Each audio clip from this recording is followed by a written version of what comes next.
Lesson 3 on the cosine law.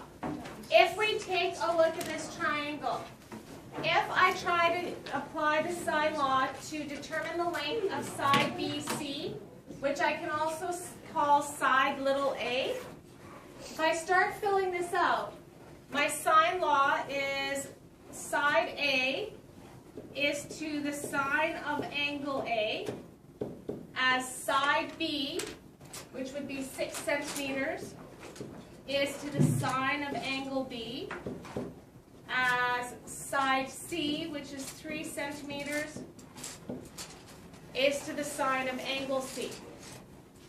So what's the problem when I try to solve for something on this equation? What did I tell you you needed? If you're trying to use the sine law, I need to have a complete set. I need to have one of these three ratios that is complete, where I have both the side and its opposite angle. If I don't have a side and its opposite angle, I can't solve using the sine law. So this does not work. There's not enough information.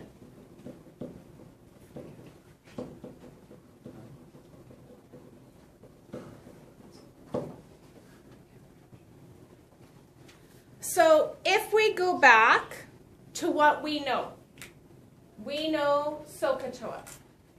We know the sine law. Can't use the sine law, so now we're at SOHCAHTOA. So we can find the length of BC by making this triangle into a right triangle. What we do is we drop a vertical line from D to point, or from C to point D, that ends up being along this line from A to B. And that gives us my right triangle. So if I use this right triangle, my goal is I'm trying to find this measurement right here. So if I could somehow find out the measurement from B to C, or sorry, not B to C, from C to D and B to D, I could use Pythagoras' theorem to find this remaining side length. So first of all, let's look at D to C. I have this large triangle ACD. It's a 90-degree triangle. I have its hypotenuse, so I can calculate what we would call its opposite side. Which trig ratio has opposite and hypotenuse? Sine.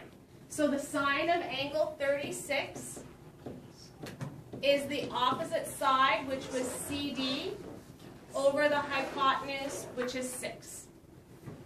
So to get CD by itself, I would multiply both sides by 6. So I get 6 times sine 36 equals CD. And tell me what CD equals. So grab your calculators and let's put in this equation.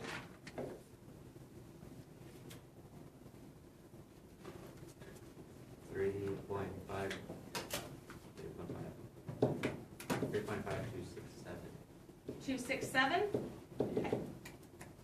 So that's my vertical length. How can I figure out the length from B to D? Any ideas?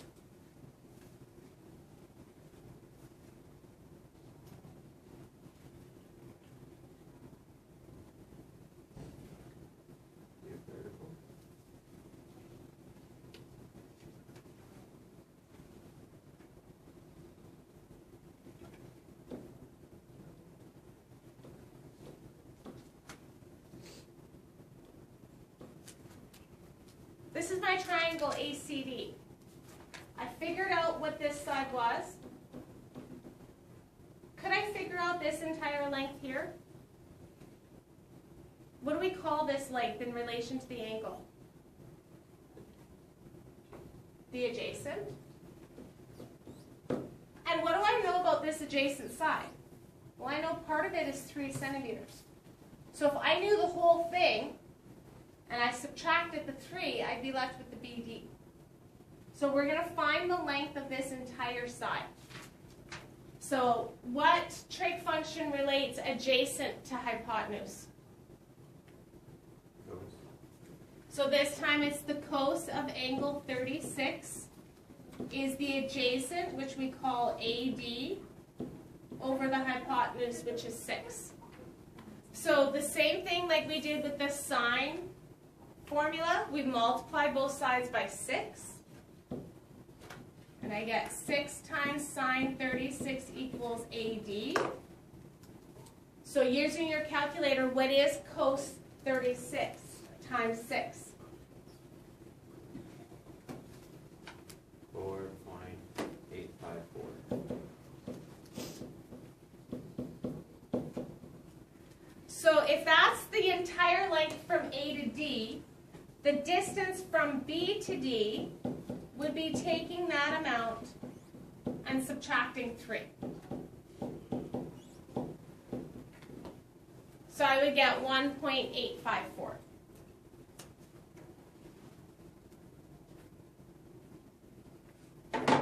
So now in this triangle right here, I have the opposite side. I now have this adjacent side.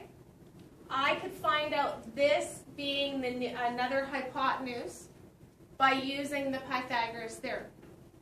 So that would be CB squared equals 3.5267 squared plus 1.854 squared.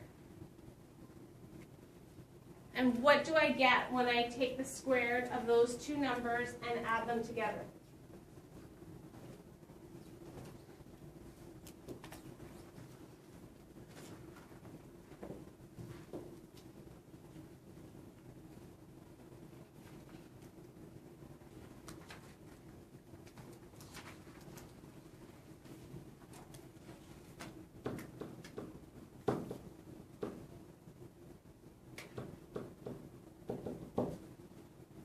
Is that right? Okay, that's CB squared. So to get to length CB, I have to take the square root of that answer.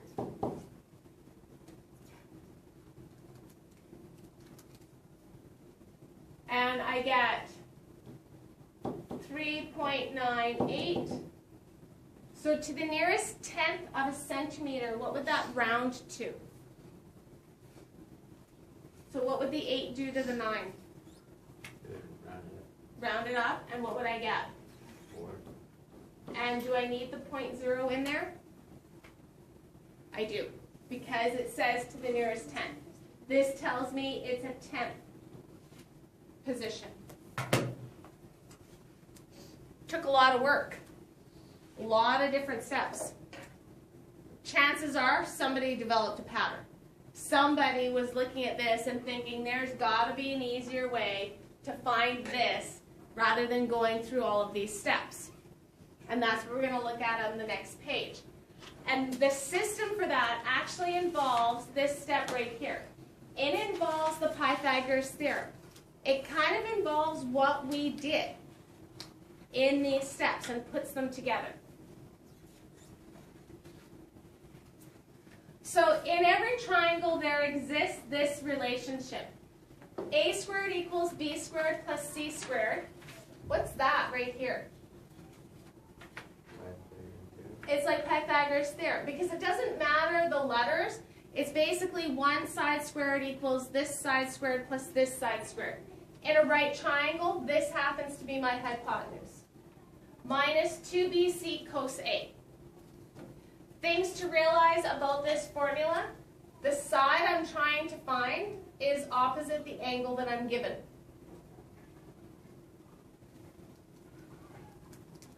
So let's look at the proof of this. If I take this triangle and I put it on the x-axis and I put A in the origin, I can then draw a line from C to D that's perpendicular to this line, AB. And what I end up with is I end up with two right triangles. And what I'm going to try to calculate is I'm going to try to calculate the length, or I'm going to try to find out what A squared is equal to. So if I look at my first triangle, triangle ACD, or ADC, the cos of angle A is equal to the adjacent side, which is AD, over the hypotenuse, which is AC. But AD and AC have been labeled. AD was labeled with the letter X, so I'm going to replace it with an X. And AC was replaced with a B. So I'm going to replace it with a B. If I wanted to get X by itself, so if I wanted to get rid of dividing by B, how do I get rid of a dividing by B? Times it by B. So I take B and multiply it by both sides. And I get B times cos A.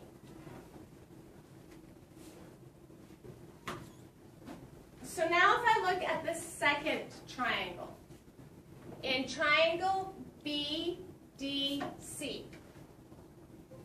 if I use Pythagoras' theorem, I get BC squared, the hypotenuse squared, equals CD squared plus DB squared. If I replace my unknowns, I have that length BC is equal to A, CD is equal to H, and then they have this DB written as C minus X. The reason why it's C minus X is because this whole measurement from A to B is opposite angle C, well, I can call it little c. We talked about that yesterday, how we can label our triangles from vertices to sides. So if this whole thing is C, and this part is X, to find this part I subtract it, which is what we did in the last question. We figured out that this was 4.85 or something like that, and then we took off the 3. So this D to B becomes C minus X, so I get C minus X squared. In the next line, we expand out this C minus X squared. So we multiply it by itself twice. When I expand it out, I use the distributive property. C times C gives me my C squared. C times negative X will give me a negative CX. And then when I go negative X times C, I get another negative CX. So I get 2 of them, plus X squared. Then in this step right here, what they've done is they've just rearranged things in the equation. We've put the H and the X together, and then we've separated the C squared minus the 2CX.